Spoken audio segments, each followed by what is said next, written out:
Hello my dear students. आज का हमारा जो टॉपिक रहेगा वो रहेगा figures of speech. Figures of speech जिसको हिंदी में हम अलंकार कहते हैं। जब किसी बात को सीधा न बोल के थोड़ा सा उसके अंदर बदलाव करके बोले, जिससे भाषा की सुंदरता बढ़ जाती है, उसका एक मीनिंग निकलता है, तो उसे हम अलंकार कहते हैं। सजा के बोलें जिसको हम, कुछ उसके अंदर एक अलंकार का मतलब एक नियम, कोई नियम, एक पैटर्न, कोई पैटर्न है, उस पैटर्न को फॉलो करें। तो जैसे, और हम हरियाणा वाले तो बोलते ही अलंकारों में हैं। बड़ी सुंदर भाषा होती है, हमारी बोली होती है हमारी हरियाणी। जैसे हम कोई कमज़ोर सा आदमी हो, उसको हम कहते हैं पहलवान हटिए, तो पहलवान कहना मतलब ये एक अलंकार है। ये भी समझेंगे, बोलते रहते हैं, हम बहुत ज़्यादा बोलते हैं अलंकार।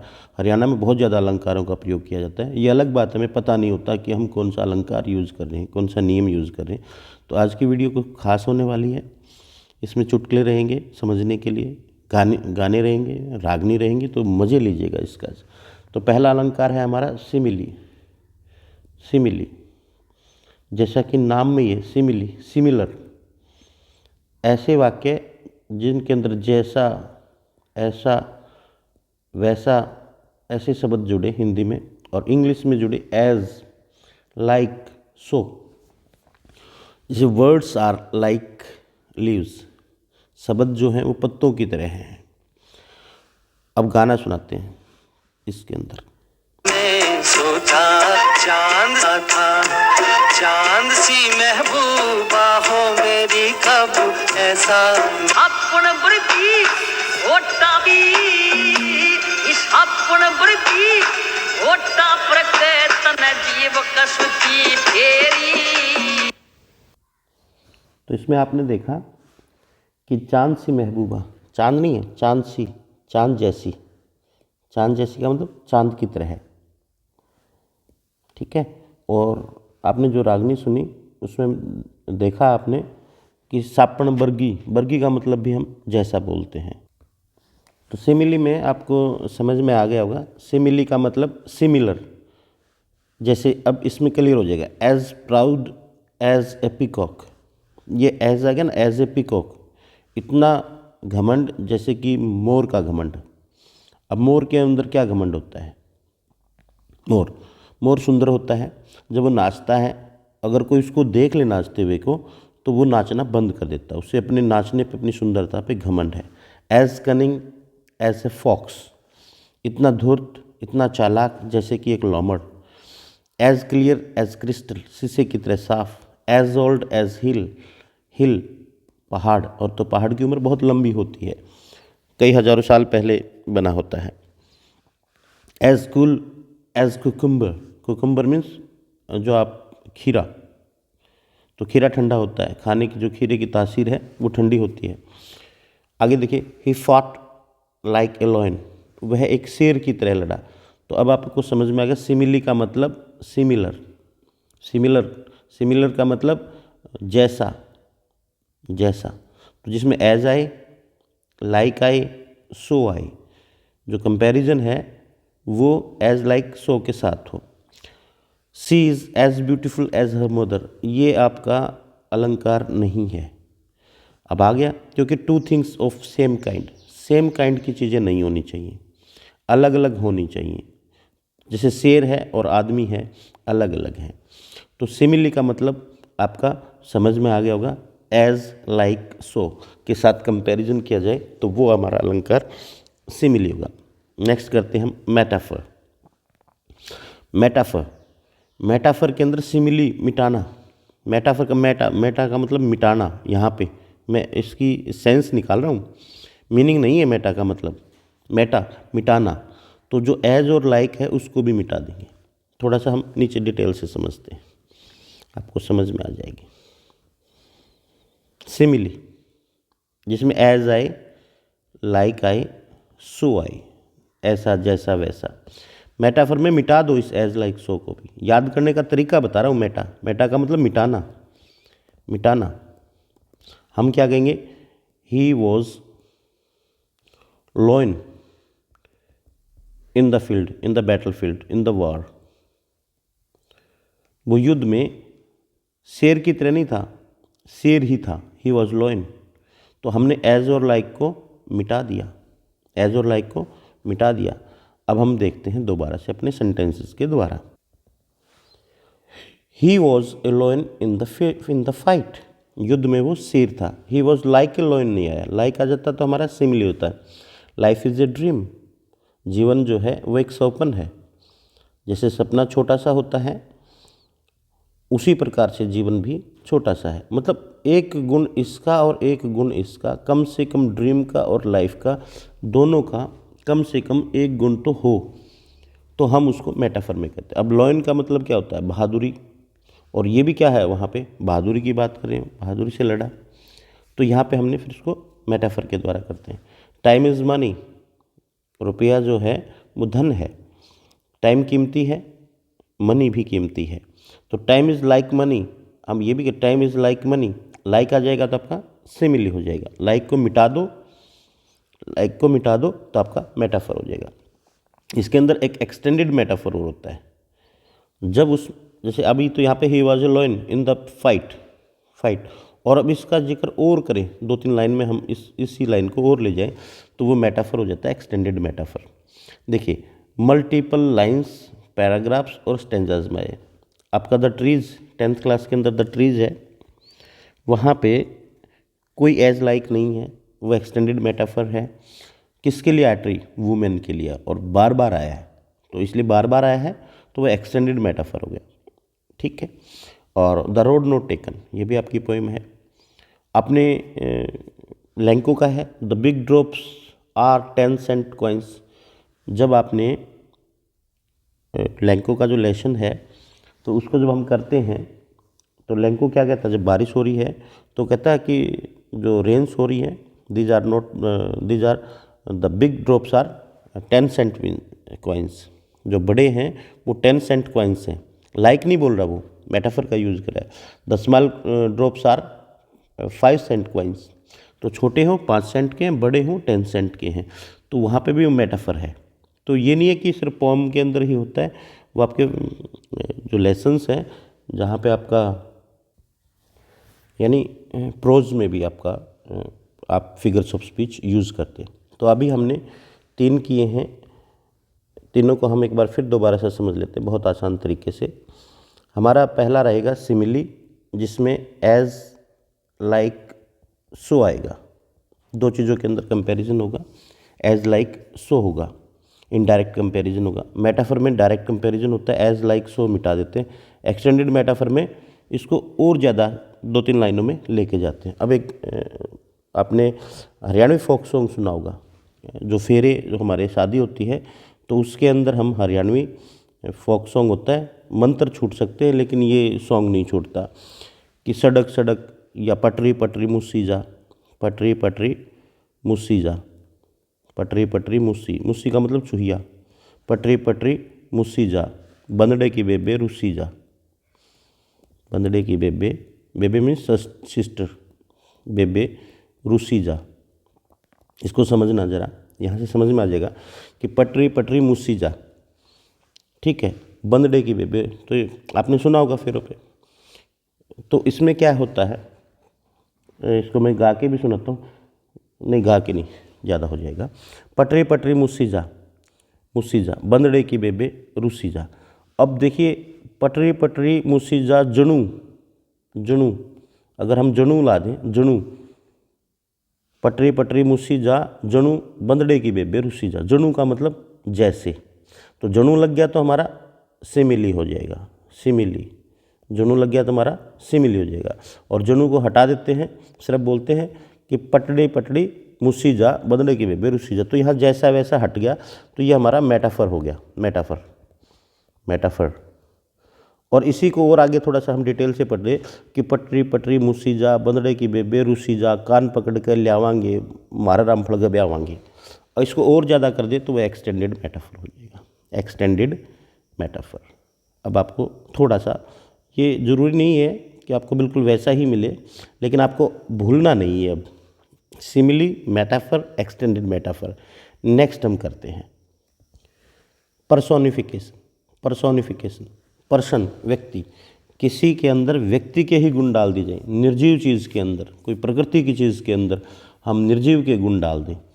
Death lays his icy hand on kings. अब डेथ माने मृत्यु, मृत्यु के कोई हाथ नहीं होते, तो मृत्यु के कोई हाथ ही लगा दे कि वे मृत्यु ने लेज हिज आइसी हैंड, अपने ठंडे हाथों को राजा के ऊपर डाला। ये आप देखिए, हम कहते हैं मेरे मोबाइल ने धोखा दे दिया। धोखा देने का काम इंसान का है भाई, तो इंसान का जो धोखे का नियम है वो किस पे लग गया? मोबाइल ने, कि मेरे मोबाइल ने धोखा दे दिया। ठीक है भाई, आज तो कार ने धोखा दे दिया, तो कार इंसान नहीं है, निर्जीव चीज़ है, मशीन है, प्रकृति की चीज़ है। अगर कोई हो तो वो, अगर हम उसके अंदर एक इंसान का गुण डाल दें कि मेरे मोबाइल ने धोखा दे दिया, तो अब यूज़ ही ऐसा करते हैं। अब देखिए, हम देखें द फ्लावर्स डांस्ड, फूल नाचे इन द विंड, हवा में फूल नाचे। अब नाचना तो इंसान का काम है, फूलों का काम नहीं है। तो ये क्या है? पर्सोनिफिकेशन। किसी भी प्रकृति की चीज़ में, किसी निर्जीव चीज़ में जब जो मानव ना हो लेकिन उसमें मानव का कोई गुण डाल दें तो वो हमारा पर्सोनिफिकेशन, पर्सन, नाम में ही है पर्सन। नेक्स्ट करते हैं हम हाइपरबोले। हाइपर माने ज़्यादा, बोले मीन्स यहाँ पे समझाने के लिए, इसका मीनिंग नहीं होता, बोले का मतलब बोलना नहीं होता। मैं आपको समझाने के लिए, इसको याद करने के लिए एक माइंड मैप बन जाए आपका। हाइपरबोले, हाइपर माने ज़्यादा, बोलते नहीं क्यों हाइपर हो रहा है, और बोले मीन्स बोलना, तो ऊंचा बोलना, ऊंचा मतलब ज़्यादा बोलना, आवाज़ में ऊँची नहीं, बढ़ा चढ़ा के बोलना। देसी बात में कहूँ तो मैं गप्पे मारना, बात को यकीन भी ना हो इतने लेवल पे लेना। They have got tons of money, ton रुपये, टनों में, तो टनों में रुपया नहीं होता। The rain was coming down in buckets, कि भाई बारिश हुई थी वो बाल्टियों में हुई थी, बाल्टी भर भर के। अब बाल्टी भर के बारिश थोड़ी होती है। तो आपने चुटकुला सुना होगा कि एक साथी था, दो साथी थे, दो का ही सुनाऊंगा, वैसे तो लंबा ही है। वो बोला भाई हमारी इतनी ज़्यादा ठंड पड़ी, जब हम दूध निकालते थे भैंस का, तो दूध में हमारे कुल्फियाँ निकलती थी, कुल्फियाँ निकलती थी, इतनी ठंड। अरे तुम्हारे क्या ठंड थी? ठंड तो हमारी थी, जब हम एक दूसरे से बात करते थे तो बात ही जम जाती थी बीच में। बोला फिर बात जम जाती थी, तुम बातें करते कैसे थे? कहते माचिस की सीख जला के गर्म कर कर के बातों को सुनते थे। तो यानी बातों को इतना बढ़ा के कि भाई हमारा तो इतना दूध होगा कि सारा गांव छक ले। अब एक भैंस ले रहे हैं और ये कि भाई दूध इतना हो सारा गांव छक ले, सारा गांव बहुत ज़्यादा होता है, तो एक गाय एक भैंस से काम नहीं चलने वाला। तो ये क्या है? अतिशयोक्ति अलंकार है कि भाई राणा की आँख तो फिर ही नहीं, इतने चेतक नदी पार कर जाता था। तो किसी बात को ज़्यादा बढ़ा चढ़ा के बोलना क्या कहलाता है? आपका हाइपरबोले। नेक्स्ट हम करते हैं आयरनी। अब याद करने का तरीका, आयरन प्रेस को भी बोलते हैं, जैसे कपड़े इस्त्री करते हो आप। तो कोई लोहा गर्म हो और उसको गर्म लोहे को आप कहें अरे ये तो बिल्कुल ठंडा है, इतना ज़्यादा लाल हुआ पड़ा है तो बिल्कुल ठंडा है। तो या लोहे को आप किसी के हाथ के लगाएं और लगा के कहें कि मज़ा आया भाई, तो मतलब समझ रहे हो ना मेरी बात को, कि बात उल्टी बात है। Lovely weather we are having, कितना प्यारा मौसम है आज हमारे पास, जबकि मौसम कैसा है? व्हेन इट इज़ स्टॉर्मी, तूफ़ानी मौसम है। और तूफ़ानी मौसम में हम कहें किसी ने मौसम बहुत अच्छा भाई, I like your short hair cut, कि मुझे तुम्हारे बाल, छोटे बाल पसंद आए, जबकि उस लड़के के बहुत लंबे बाल हों। हम कोई आदमी कमज़ोर है तो उसको कह देते हैं कि पहलवान हटिए भाई। तो एक आदमी था पतला सा दुबला सा, वो साइकिल पे आ रहा था, एक आदमी बोला पहलवान हटिए। उसने ज़िंदगी में पहली बार कोई पहलवान को बोला पहलवान कह दिया तो ऊपर एक आण दे भाई। तो ये उल्टा होता है। जब कोई किसी की छोटी सी बहू आ जाए, शादी हो तो पड़ोसन कहेंगे भाई बहू तो बहुत लंबी लाए हो, तो यानी इस प्रकार से हम इसका उल्टा प्रयोग करते हैं। समझ जाता है, हम लंबा बोल के भी उसको एहसास करा देते हैं कि आप छोटे हैं, तो ये आयरनी है। यानी लोहा गर्म हो और कहें कि ठंडा है। आप नेक्स्ट कर लेते हैं इंटेरोगेशन। इंटेरोगेशन जिसमें पर्सन नहीं पूछा जाता, पर्सन नहीं पूछा जाता, पर्सन नहीं है, ये ध्यान रखना, पर्सन नहीं पूछा जाता, लेकिन बात इंटेरोगेशन में ही की जाती है। एम आई माई ब्रदर्स कीपर, क्या मेरे भाई का मैं रखवाला हूँ, मतलब नहीं हूँ। तो हम नॉर्मल ही कोई काम कहें भाई मेरा ये काम करना, तो कहता मैं तेरे बाप का नौकर लग रहा हूँ क्या। तो इसको पता है, मतलब मैं तेरे बाप का नौकर हूँ क्या, इसका मतलब मैं तेरा काम नहीं करूँगा, मैं नौकर नहीं हूँ। तो प्रश्नात्मक पूछा है लेकिन आंसर के लिए नहीं पूछा कि कोई जवाब चाहिए, उसको बता दिया है कि मैं ये चीज़ नहीं हूँ भाई। तो ये इंटेरोगेशन, इसमें कुछ याद करने का नहीं है, प्रश्न पूछा जाए और जिसका अर्थ सीधा सा प्रश्न पूछाना नहीं है, बताया जाए प्रश्न के तौर पे। एलिट्रेशन, ये तो बहुत सिंपल है, जिसको हिंदी में आप अनुप्रास भी कहते हैं, अनुप्रास। एलिट्रेशन देखिए गाना है एलिट्रेशन टर टर टर टर टर टर टर, तो ये टे टे टे टे, यानी जब किसी कॉन्सोनेंट की किसी वर्ड के शुरू में रिपीटेशन हो, बार बार आए। सिंग ए सॉन्ग ऑफ 6 पेन्स, तो देखिए ये कॉन्सोनेंट है, ये कॉन्सोनेंट है, सेम कॉन्सोनेंट है, एस की आवृत्ति है। ए बर्ली ब्लेसिंग, बी की आवृत्ति है। तो जब कॉन्सोनेंट की और वो भी वर्ड के शुरू में, अब जैसे हिंदी में बता रहा हूँ काला कुत्ता, कै कै, तो ये एडजेसेंट हो, जैसे बीच में आ गया, इससे कोई फ़र्क नहीं पड़ता, ऑफ आ गया, इससे फ़र्क नहीं पड़ने वाला। तो ये एडजेसेंट है, साथ में लगते हैं। तो इस तरीके से जब आपका कॉन्सोनेंट की आवृत्ति हो तो उसे हम एलिट्रेशन करते हैं, और याद करने का तरीका एलिट्रेशन टर। नेक्स्ट हम करते हैं यूफेमिज्म। यूफेमिज्म ये नहीं बोला जाएगा इसमें, यूफेमिज्म। अब इसको क्या करेंगे, यूफेमिज्म को याद करने का तरीका, क्योंकि याद तो हो जाता है, ये समझ में भी आ जाते हैं, जो आपके अलंकार हैं, जो फिगर्स ऑफ स्पीच है, ये समझ में भी आ जाते हैं, याद भी हो जाता है, लेकिन फिर भूल जाते हैं क्योंकि थोड़े से टिपिकल से मीनिंग है इनके, नेम जो हैं, तो इनको याद करने का तरीका भी हम बताएंगे ताकि आप भूलें ही नहीं। ही हैज़ फॉलन अस्लीप, वह सो गया है। सोने से मतलब यहाँ पे मृत्यु हो गई है, मृत्यु हो गई है, मर गया है।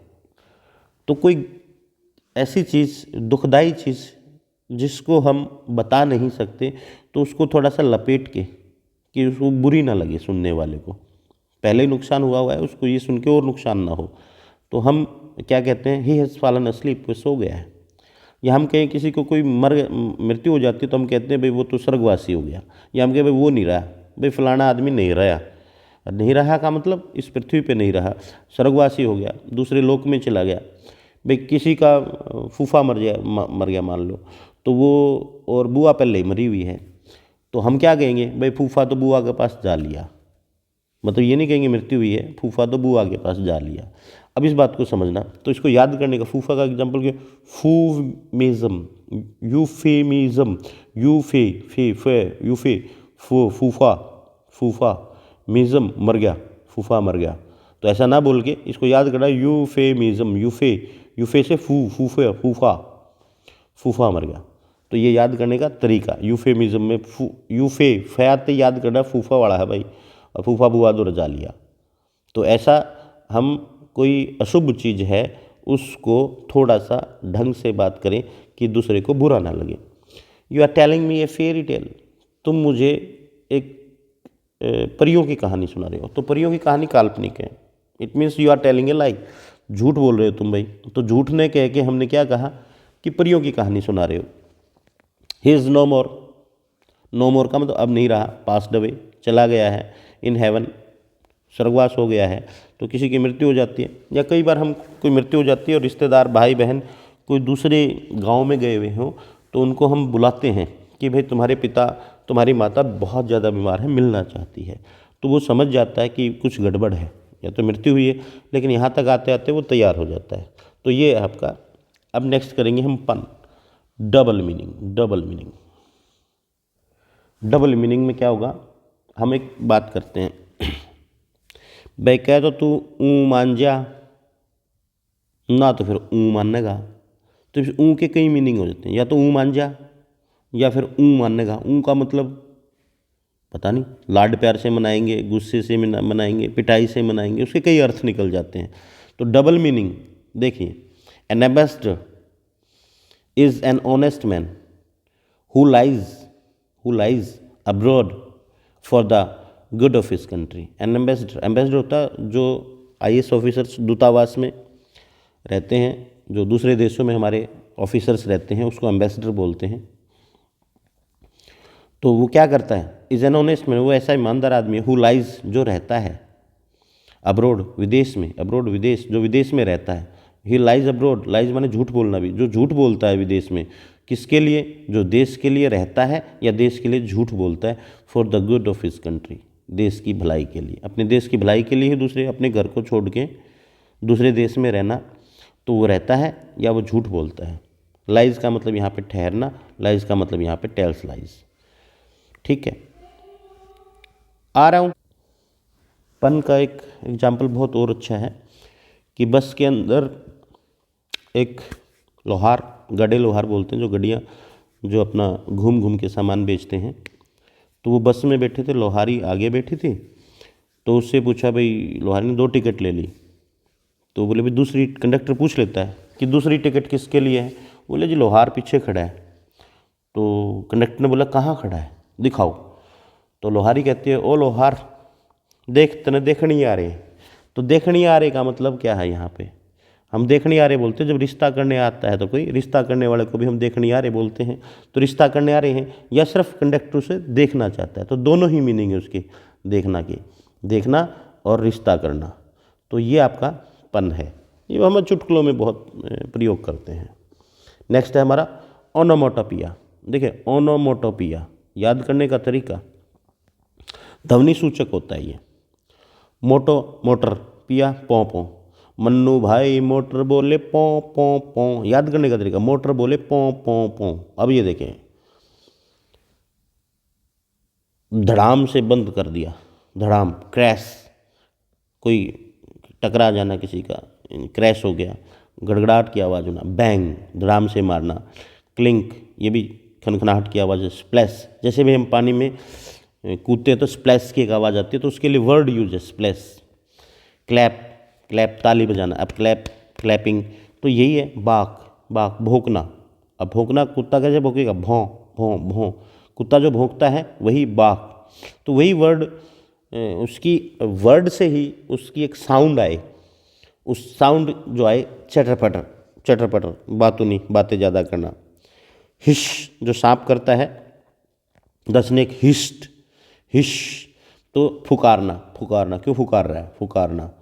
तो ऐसा वर्ड जिसके अंदर से एक साउंड आती है, तो वो क्या, वो कैसे अलंकार करें, ओनोमोटोपिया। मोटर बोले पो पो पो। तो हमारे द डॉग बार्क्ड ऑल नाइट, कुत्ता भौंका, बार्क, तो यहाँ पे क्या है, ओनोमोटोपिया है। तो ऐसे वर्ड्स जो उसके अंदर कुत्ते की तरह भौंक रहा है, अब की तरह हो जाएगा तो सिमिली हो जाएगा, onomatopoeia. Suddenly there was a loud thud, thud थड, धड़ाम से, एट द डोर, अचानक से दरवाजे पे धड़ाम की आवाज़ आई। Bang, hiss, the car hit the wall with a bomb, bang, एकदम बम से, धड़म से दीवार पे कार टकराई। तो अभी हमने 2 और कर लेते हैं, ताकि फिर आपका 10th क्लास के अंदर और +2 क्लास के अंदर ये कम से कम 2 नंबर, या कभी भी कम्पिटेटिव एग्जाम है उसमें 2 आ जाते हैं। एक एजोनेंस और कॉन्जोनेंस और कर लेते हैं हम। एजोनेंस जिसमें ए लगा हुआ है पहले से, वाउल साउंड, ए वाउल है तो जिसमें वाउल की साउंड रिपीट हो, साउंड रिपीट हो। हॉप, स्कॉच, ओ की। Crying, time, cry, I, crying, time. Great, great, flake, flake, great. Light, fine, sight, I की आवृत्ति। तो जो बीच में आपके अंदर, जो वर्ड के अंदर वाउल हैं उनकी सेम साउंड हो। गो, स्लो, ओवर, रोड, तो ये आवृत्ति हो रही है, तो ये एजोनेंस होता है। ये मिलते ही हैं, कॉन्सोनेंस और एजोनेंस मिलते हैं। कॉन्सोनेंस, कॉन्सोनेंस क्या होता है आपका, जब आपका कॉन्सोनेंट की आवृत्ति हो। वाउल अलग अलग मिलेंगे, कॉन्सोनेंट की आवृत्ति होगी। जैसे अलिट्रेशन था, अलिट्रेशन में क्या था, कोई वर्ड है उसका शुरू में स्टार्टिंग में कॉन्सोनेंट या वाउल की आवृत्ति होती है तो वो आपका अलिट्रेशन। लेकिन अंदर कमिंग में की होम में अंदर हो तो वो आपका कॉन्सोनेंस कहलाएगा। ठीक है, अंदर हॉट टे, स्टार्टिंग की बात नहीं कर रहे, स्टार्टिंग में होगा तो अलिट्रेशन हो जाएगा। Hot foot tacky. Enjambment, jam, जाम में फंस रहा हूँ, जाम जहाँ पे जाम न हो, एन कर दिया, एबल कर दिया, एंजाममेंट। जाम ना हो, याद करने का तरीका, एंजाममेंट, रुके नहीं, जो जाम में रुके नहीं रुके, एंजाममेंट, नहीं जैम, एन से न से नहीं, जैम माने जाम नहीं। यानी कोई एक सेंटेंस के बाद हम फुल स्टॉप पंक्चुएशन लगाते हैं, कोमा लगाते हैं, तो कोई एक लाइन में न रह के दूसरी लाइन में हो या उससे ज़्यादा में जाए और वहाँ पे आखिरी में 3 लाइनों में, 4 लाइनों में, 2 लाइनों में इस तरीके से आपका फुल स्टॉप लगे। आपकी तो पोइम है द डस्ट ऑफ स्नो, ये देखिए पूरी एंजाममेंट का एग्जाम्पल था। द वे क्रो सुक down on me the dust of snow, और ये लास्ट में जाके of day I had read, यहाँ पे जाके फुल स्टॉप लगता है। तो नहीं, चलता रहे, जाम ना लगे। जाम किस चीज़ का, कोमो का, फुल स्टॉप का, साइन ऑफ इंटरोगेशन, कुछ भी पंक्चुएशन न हो और वो आखिर में जाके, तो ये एंजाममेंट कहलाता है। वैसे मैंने इसके अंदर 12-13 के करीब फिगर ऑफ स्पीच दे दिए और सैकड़ों होते हैं भाई, लेकिन आपके लिए अगर हम 4-5 और कर दें तो ये हो जाएगा, लेकिन वो लंबी वीडियो हो जाएगी।